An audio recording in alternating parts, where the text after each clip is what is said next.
Federal Nicolas Ferreira, que é do PL de Minas Gerais, e que tem uma proposta, deputado, para criar uma CPI, então, para investigar o IBGE. Boa tarde, obrigada por estar conosco nos estúdios aqui de Brasília. Boa tarde, Débora. Boa tarde a todos da CNN. É isso mesmo, a CPI, a Comissão Parlamentar de Inquérito, ela tem a competência de fiscalizar e conseguir, de fato, convocar e esclarecer os fatos e, no fim das contas, trazer um relatório condenando ou não ali o alvo dessa CPI, que no caso é a gestão do Márcio Postman, que tem aí um histórico, que é um ex-filiado, né, aí ao PT, foi, na verdade, afiliado ao PT, um ex-presidente do Instituto do Lula, um economista que adora uma intervenção estatal e que, por diversas vezes, utilizou-se desse instituto para poder fazer aí manipulação de dados e ajudar o atual governo com interesses políticos. Mas em que pé está, então? Você que acabou de começar o ano legislativo, mas já estão colhendo assinaturas? Isso, nós estamos colhendo assinaturas, é o trâmite de toda a CPI. Então nós estamos coletando todas essas assinaturas e está tendo uma adesão muito grande. E acredito também que o próprio mercado financeiro, converso com diversas pessoas na área, tem compreendido a gravidade disso. A manipulação de dados pode levar uma narrativa falsa dos números, da própria realidade, e a gente pretende investigar a fundo todas essas questões. Deputado, muito boa tarde, é sempre importante ouvi-lo. Yuri Pita falando aqui de São Paulo. Quais são alguns os indícios que o senhor ou colegas do senhor já têm para fazer afirmações de que estatísticas possam ter sido manipuladas? Uma questão é a crítica que houve, por exemplo, à ideia de Márcio Postman de criar aquela fundação IBGE mais criticada dentro do próprio IBGE e ideia da qual tanto o presidente do IBGE quanto o Ministério do Planejamento anunciaram um recuo, suspenderam esta ideia de criar esta outra fundação.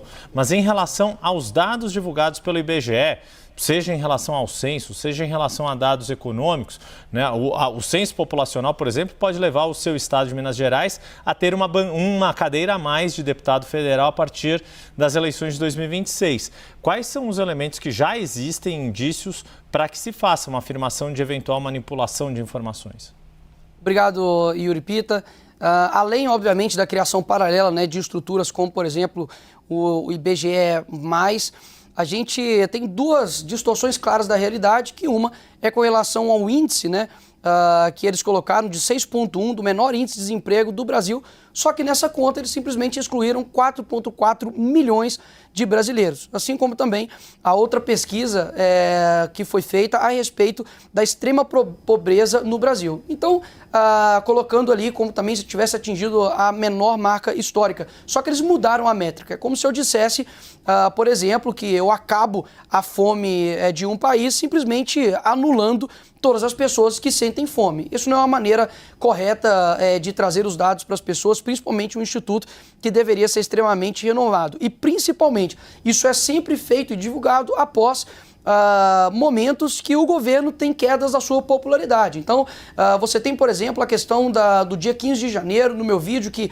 um dia após conseguiu ali bater quase que uma desaprovação histórica do governo Lula, e você percebe que já começa-se a ser divulgados alguns dados no sentido de melhora do país. Realmente, esse país que o IBGE coloca só está no paraíso da mente do Márcio Postman. Eu vou chamar o Pedro Venceslau, não sei se ele já está posicionado conosco, também para fazer uma pergunta para o senhor Pedro, já aqui contigo, deputado. Pedro. Deputado, boa tarde.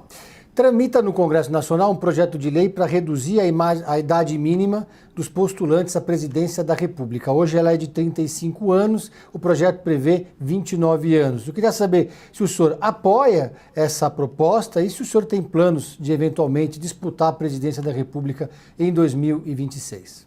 Considerando que o deputado tem 28 anos, né? Eu tenho 28 anos, por lei de fato não posso sair candidato à presidência da República. A PEC ela tem duas propostas, Pedro. Primeiro, de reduzir a candidatura de presidente de 35 para 30 anos e também de Senado também para 30 anos. O meu foco, de fato, seria o Senado. Não sou candidato à presidência da República, sei que o nome mais competitivo e que, inclusive, pelos institutos, como, por exemplo, o Paraná, daria a vitória ao Bolsonaro se as eleições fossem hoje contra o Lula. Então, eu sei, obviamente, quem eu sou, da capacidade que eu tenho, mas tudo a seu tempo, como dizem Eclesiastes. O foco, eu acredito mesmo, é de que seria muito bom poder representar o meu estado e o Brasil ali no Senado, onde eu consigo de fato fazer um peso e contrapeso, principalmente com o STF, que é a casa competente, que é o Senado, para poder fazer esse freio. Vejo que uma pessoa pode governar um estado com 30 anos, por que não estar sendo um representante na casa revisora, que é o Senado também com 30 anos? A gente volta a falar de 2026, mas só para a gente concluir o tema IBGE, gostaria de saber, então, o senhor falou, olha, estamos coletando as assinaturas, etc. Mas qual o senhor avalia? Não sei se o senhor já chegou a conversar com o presidente Hugo Motta, presidente da Câmara dos Deputados, sobre esse assunto. Qual a disposição também, né, para de fato essa CPI ser instalada caso consiga o número necessário de assinaturas? Eu estou para conversar em breve com o novo presidente da Câmara, Hugo Motta, para poder, de fato, ver a habilidade disso. A gente sabe que CPIs dependem de um apoio interno, mas também dependem do aval do presidente da Câmara. Eu acredito que é de interesse de todos de investigar esse instituto que foi durante a gestão do Márcio Postman. Afinal de contas, quantos dados que foram utilizados por questões políticas e não, de fato, para mostrar um extrato da realidade. Então, isso, obviamente, pode acarretar mais um desgaste, né, do governo Lula. Afinal de contas, é um extremo aliado do atual presidente e a gente precisa fazer o meu papel, que é fiscalizar. Vou conversar com ele, pode ter certeza aí que no futuro bem próximo a gente vai conseguir as assinaturas necessárias para poder abrir a CPI e peço aqui, inclusive, publicamente, para que o Hugo Motta, né, sensibilize com essa pauta e coloque para frente, paute essa CPI para que a gente investigue a fundo a gestão do Márcio Postman. Deputado, deixa eu aproveitar a presença do senhor, porque a gente viu, depois da eleição de Hugo Motta como presidente da Câmara, uma divisão no campo da direita, do qual o senhor faz parte, dentro do PL, pelos votos que Marcel Van Hatten, candidato do Novo, recebeu, se não me estou falhando com a memória aqui, 31 votos no total, e o PL havia feito um acordo para apoiar Hugo Motta. Como é que o senhor viu esse racha, essa disputa? E pergunto, o senhor votou em Hugo Motta? Sim, já deixei isso publicado. Falei que naturalmente votaria no Marcel Van Hatten, de fato por alinhamento de ideias. É um amigo, uma pessoa que tem lutado por pautas profundas ali no Congresso Brasileiro. Contudo, deixei bem claro a minha exposição de que eu confio no acordo que foi feito entre o presidente Bolsonaro e o Hugo Motta. Deixei também bem claro que eu não sei a totalidade desses acordos, mas um sinal nessa semana já foi muito bom do presidente Hugo Motta de colocar, por exemplo, a prioridade número 1 para nós da oposição e acredito também para o Brasil, que é a anistia. E ele disse que isso será discutido em reunião de líderes. Então, acho que o Hugo Motta está sensibilizado com essa pauta. Vejo que as divergências de ideias, onde tem pessoas, vão ter divergências de ideias. Eu não concordo 100%, nem mesmo com a minha própria mãe, o meu pai, acredito que ninguém. Então, eu vejo que é natural. O que não pode se colocar é que uma divergência se torne uma traição ou se torne até mesmo quase que um desertor do movimento. Pelo contrário, Bolsonaro sabe da minha lealdade. Hoje, inclusive, o Flávio Bolsonaro postou em seu Twitter, né, que o Nicolas não precisa provar mais lealdade ao presidente Bolsonaro. Ele sabe que eu tenho uma ideia para o Brasil que realmente passa por aquilo que ele quer também fazer aqui nesse país.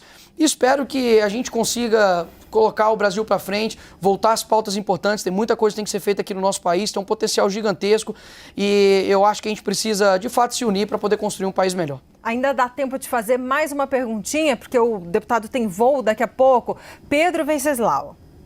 Deputado, esse é o momento que os partidos estão fazendo as indicações para as comissões. O PL tem direito de escolher uma comissão grande e está dividido ali entre a Comissão de Finanças e a Comissão de Relações Exteriores, que seria com o Eduardo Bolsonaro, o representante. Qual comissão é mais interessante para o PL nesse momento? O que o senhor defende internamente na bancada?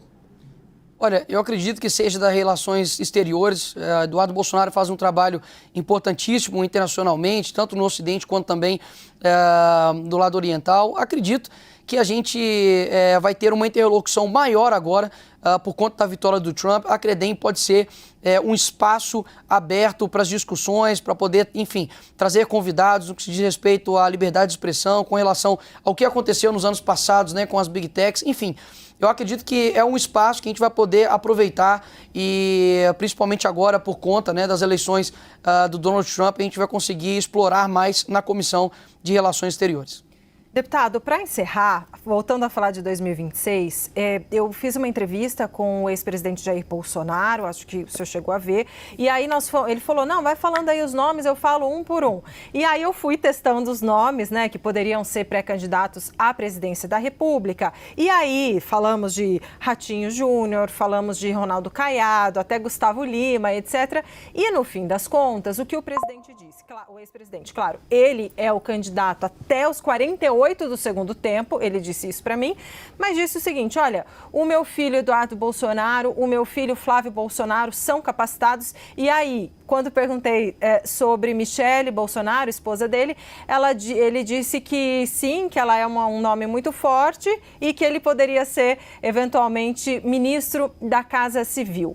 Minha pergunta para você é, algum desses nomes, né, em que eu questionei sobre uma possível pré-candidatura à presidência.